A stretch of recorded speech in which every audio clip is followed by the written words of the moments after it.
Buenos días, buenas tardes o buenas noches. Saludos desde Cuba. Bienvenido a la clase número 14 en tu canal Learn Spanish Easy and Fast. Hoy profundizaremos sobre el uso de dos de los verbos más importantes en español, el verbo ser y el verbo estar. No te pierdas esta clase, está muy buena. Let's start. ¡Comencemos!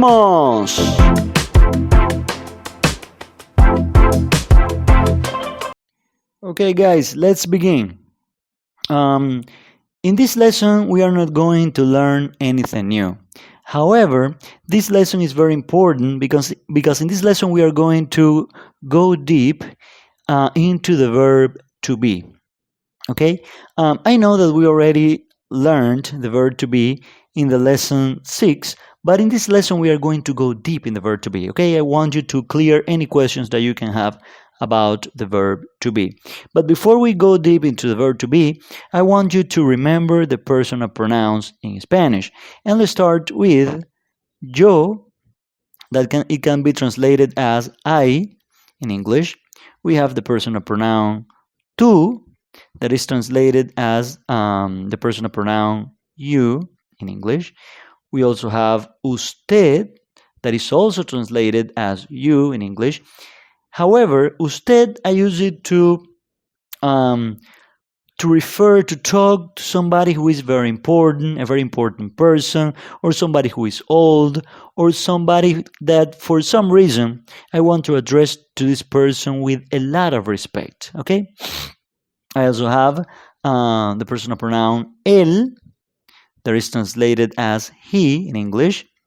I have ella, that is translated as she. I have nosotros. Okay, I use the word nosotros if I am talking about myself and some other people who is in the same group that I am. So I say nosotros is translated as we, but I use it if the group is only composed by men. However, or by men or also by men and by women, right? But if the group is only composed by women and I am a woman and I am in that group and I say we, I say in English nosotras, okay? Nosotras. All right? I also have the plural of tú, and the plural of tú is ustedes, that is translated as you, but in the plural. I also have, it's the same word, all right? But I wrote it, I repeated this word because I want you to see that there is not a plural for the formal way of tú. So if I am talking to a group, if I am talking directly to a group, I don't make difference in the plural if I am talking to them in a formal way or in an informal way. It's the same. Okay, I say ustedes either way. All right? Not like in singular that I have tú and usted. In the plural, I don't have any difference. I only have the word ustedes. All right? I also have ellos. Ellos is translated as they, but I use it when the group is only composed by men or the group is mixed, is composed by men and by women. But if the group that I am talking to is only composed by women, then I use the personal pronoun ellas. Okay, ellas. So it's also translated as they, but when the group is only composed by women. All right. Okay. Having said that, now let's see the verb to be in Spanish. And like I told you before, in the lesson 6 we learned the verb to be, but in this lesson we are going to go deep into the verb to be.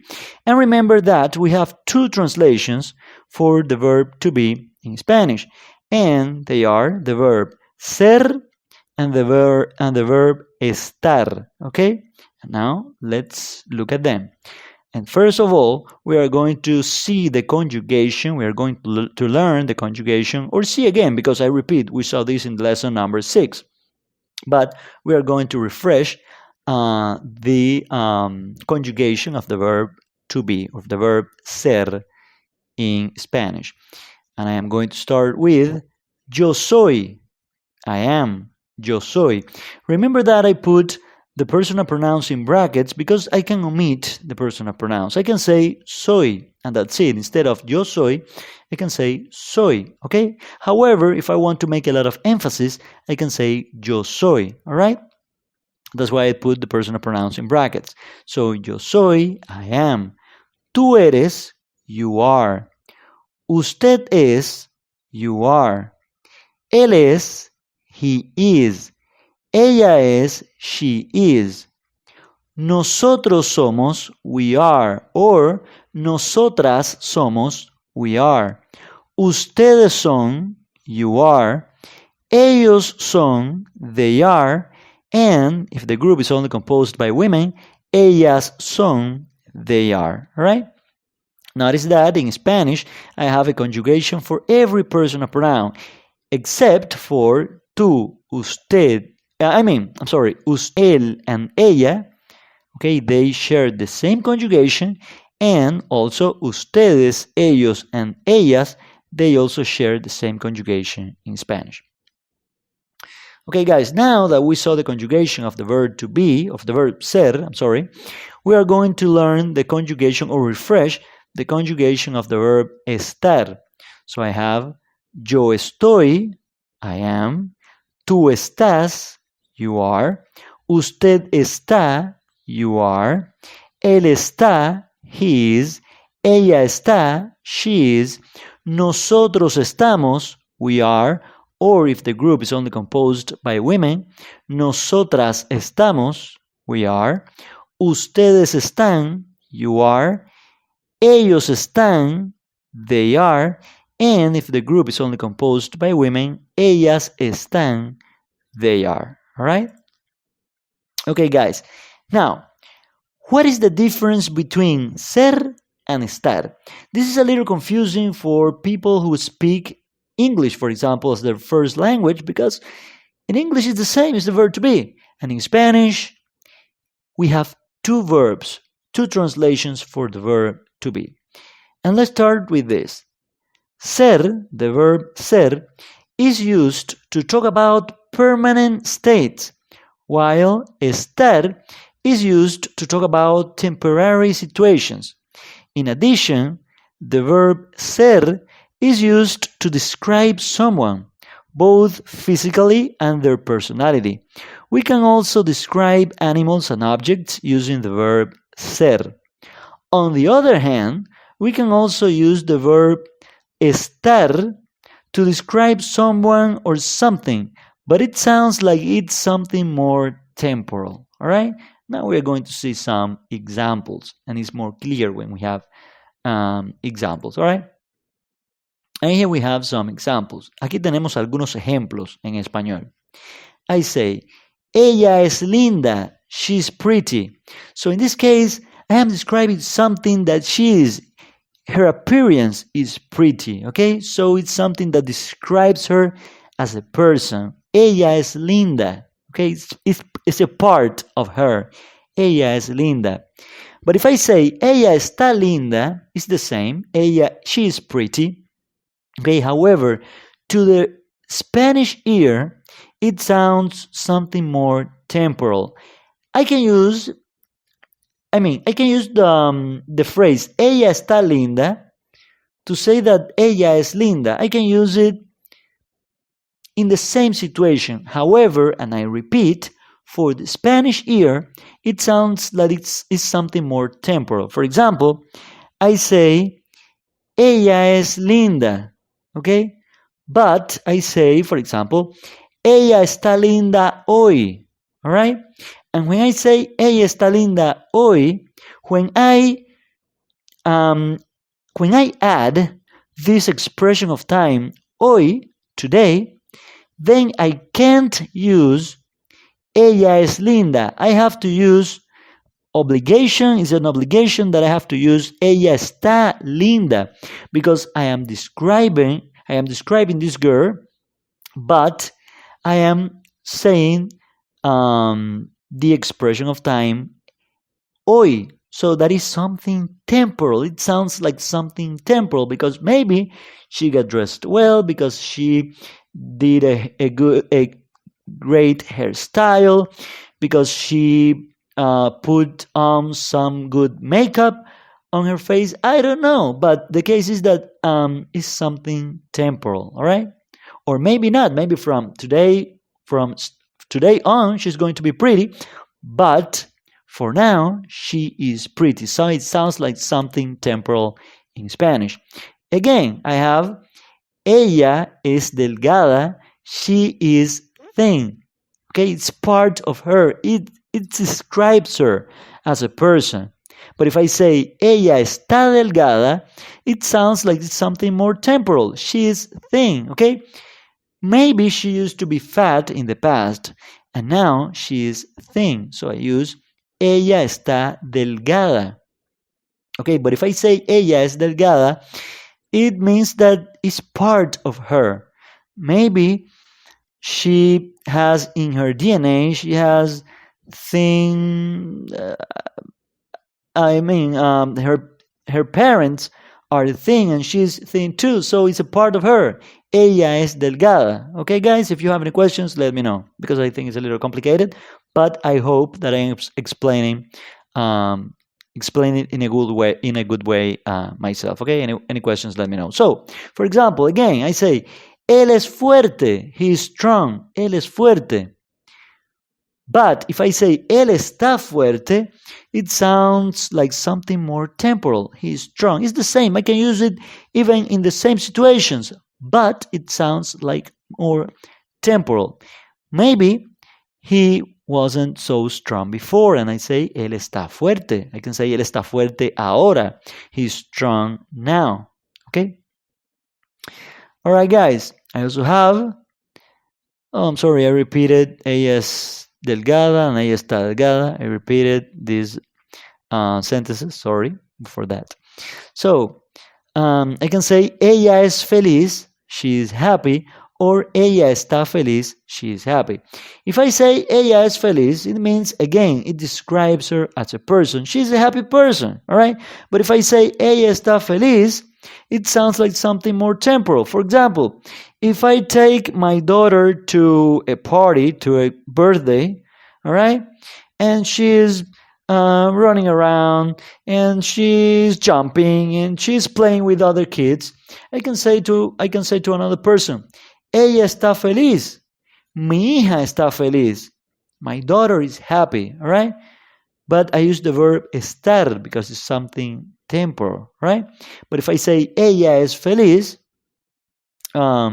it's something more permanent. For example, I can say, mi hija tiene todo lo que necesita para vivir. Ella es feliz. Okay? I hope that you see the difference. Also, we have ella es libre, she's free. Okay? Or ella está libre, she's free. For example, I say ella es libre. It's like she's a free person. Ella es libre. Okay? It describes her as a person. But if I say ella está libre, it's something temporal. For example, I can say ella está libre because maybe it's a party and my friend wants to dance with this girl, and I say ella está libre, go for it. Okay, ve por ella. Ella está libre. She's free, okay? Because she's not dancing with anybody. Or, for example, if I say, ella está libre de su marido, she's free from her husband. Ella está libre de su marido. But if I say, ella es libre, it means that she's free. She's a free person, all right? It's part of her personality, okay? And I also have, for example, in this case, I am talking about the personality of this person. Él es honesto. He's honest. Él es honesto. In this case, I cannot use, and this is very important, él está honesto. I can't say that. I have to say, él es honesto, because again, it is a part of his personality. Él es honesto. He's honest. It's part of him. I am describing this person, okay? Or, él es agradable. He's nice, okay? He's nice. Él es agradable. Or ella es optimista. She is optimistic. Ella es optimista. Again, it's part of her. I am describing this person. It's part of her. She is optimistic. Ella es optimista. All right? Let's move on. Okay, guys. If I want to identify something or someone, I use the verb ser. For example, if I want to identify my sister, I say, ella es mi hermana. She is my sister, or this is my sister, right? Ella es mi hermana. Or, es mi hermano. Okay, él es mi hermano. He is my brother. Él es mi hermano. Okay, I am identifying my brother. Also, if I want to identify, for example, my cat, I can say, este es mi gato. This is my cat. Este es mi gato. Or, esta es mi casa. This is my house. Esta es mi casa. All right? In this case, I have to use the verb ser. Okay, not the verb estar, but the verb ser. Okay, let's move on.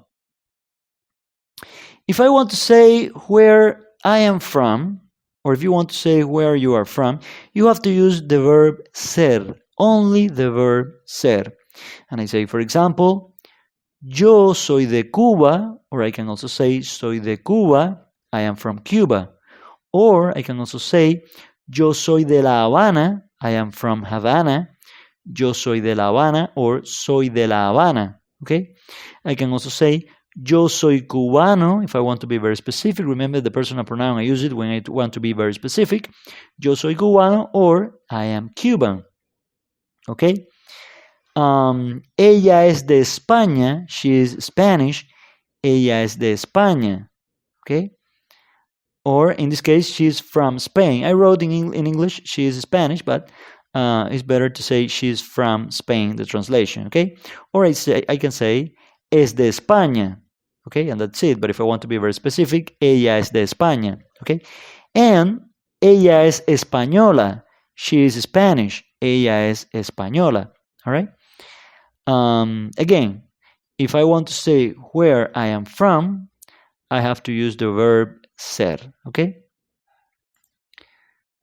Okay, guys, also, if I am talking about professions or occupations, I have to use the verb estar. I mean ser, I'm sorry, ser, okay? So, in English, I say, for example, I am a teacher. I use the verb to be. In Spanish, I use the verb ser, okay? Yo soy profesor, or soy profesor. I am a teacher. Also, another way to say soy profesor or yo soy profesor, I can say yo soy maestro. I am a teacher. Yo soy maestro. Maestro and profesor is the same in Spanish. I can also say ella es estudiante or es estudiante. She is a student. Ella es estudiante. Okay? Él es doctor. He is a doctor. Él es doctor or es doctor. Okay? He's a doctor. Él es médico is another way to say él es doctor. In Spanish, doctor and médico is the same thing, so he's a doctor, right? I conjugate the verb to be, the verb ser, okay, and I use with every personal pronoun the verb to be that corresponds to that personal pronoun. All right, guys? And for professions and occupations, I have to use the verb ser, only the verb ser. Okay, guys, so also, to talk about time and date, I use the verb ser. For example, and we saw this in the previous lesson, es la una. It is 1 o'clock. Es la una. Or I can also say, for example, es la una en punto. It is 1 o'clock. Es la una en punto. Or, son las dos.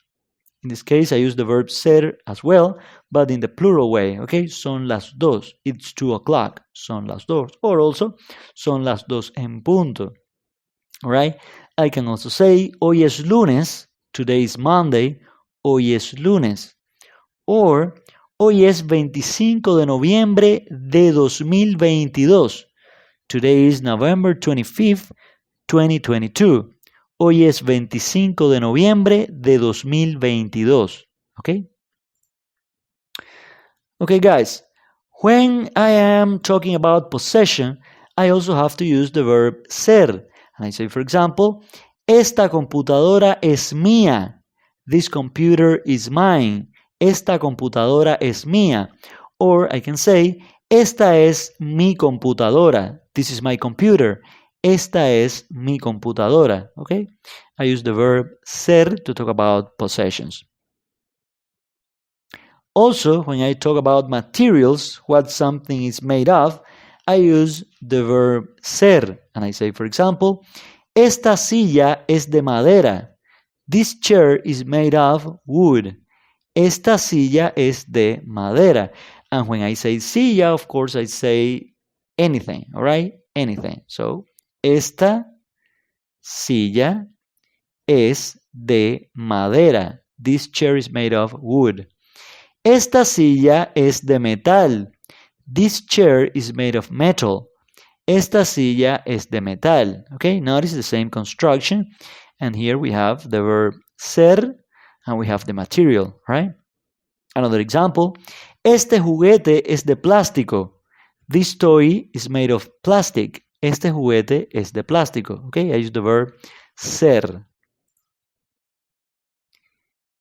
Also, when I am talking about the relationship between two people, I use the verb ser. For example, nosotros somos marido y mujer.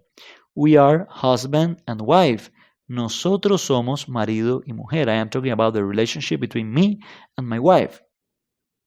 Ellos son hermanos. They are siblings. Ellos son hermanos. I am talking about their relationship. Ellos son hermanos.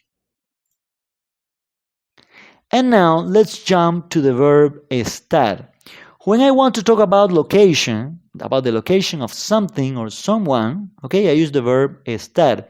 And I say, for example, La Habana está en Cuba. Havana is in Cuba.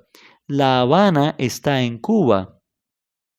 La Torre Eiffel está en París. The Eiffel Tower is in Paris. La Torre Eiffel está en París. Okay, I use the verb estar to talk about the location. I can also say, yo estoy en mi casa, or I can say, estoy en mi casa. I am at home, or I am in my house. Okay, yo estoy en mi casa. Ellos están en un barco. They are on a boat. Or ellas están en un barco. They are on a boat. Right? I am talking about the location of these people. Alright, guys? Also, to talk about emotions, we have to use the verb ser when we are talking about emotions. For example, yo estoy feliz. I am happy. Yo estoy feliz. Right? I use the verb estar. Remember that if I consider myself a happy person, that is something that describes me as a person. I can say, yo soy feliz. I am happy. Yo soy feliz. But in this case, I am telling the emotion that I feel in this moment. So I say, yo estoy feliz. I am happy. Also, yo estoy preocupado or estoy preocupado. I am worried. Estoy preocupado. Right? Remember that if I were a woman, I would say, yo estoy preocupada, right? Yo estoy preocupada. But I am a man, and I say, yo estoy preocupado, right? You say, tú estás triste. Okay, triste, like feliz, is used for men and for women. So, tú estás triste. You are sad. Tú estás triste. It's something that you are feeling right now, okay? Tú estás triste. Ella está aburrida. She's bored. Ella está aburrida. It's not the same if I say ella es aburrida, because if I say ella es aburrida, it's something that describes her as a person, and then in English it would be she's boring. Okay, not she's bored, but she's boring. So ella es aburrida is translated as she is boring. And ella está aburrida is something that she's feeling right now, so she's bored. Okay, do you see the difference? I hope you do. Any questions? Let me know in the comments. Also, and remember that if I am talking about a man, I say, él está aburrido. Right? Also, él está molesto. He's angry. Él está molesto. Or, if this person were a woman, ella está molesta. She is angry. Ella está molesta. Okay? But in this case, él está molesto. And I use the verb estar. Okay? The verb estar. Okay, guys. Also, when we are using continuous tenses, we use the verb estar. For example, if I want to say in Spanish, I am cooking, I say yo estoy, the verb estar, okay? Yo estoy cocinando. I am cooking. Yo estoy cocinando. Tú estás jugando. You are playing. Tú estás jugando. Okay? In Spanish, the termination ando and the termination endo, they are like the ending or the termination ing in English, all right? This is a trick that I want to give you, comparing the two languages, all right? Also, ella está, the verb estar, ella está corriendo, she's running, ella está corriendo. Él está durmiendo, he is sleeping, él está durmiendo. Nosotros estamos comiendo, we are eating. Nosotros estamos comiendo. Or, if I am a woman, and I am talking about we, I am saying we, so I say, nosotras estamos comiendo, we are eating. Nosotras estamos comiendo. Ustedes, I am talking directly to a group, ustedes están trabajando, you are working. Ustedes están trabajando. Or, ellos están manejando, they are driving, ellos están manejando, and also, ellas están manejando, they are driving, but when the group is composed only by women. Okay, guys? Okay, guys. Amigo o amiga que me estás viendo y escuchando, déjame en los comentarios algunas oraciones en las cuales uses el verbo ser y otras en las cuales uses el verbo estar. Muchas gracias. Leave me in the comments some sentences in which you use the verb ser and other sentences in which you use the verb estar. Thank you very much. Muchas gracias.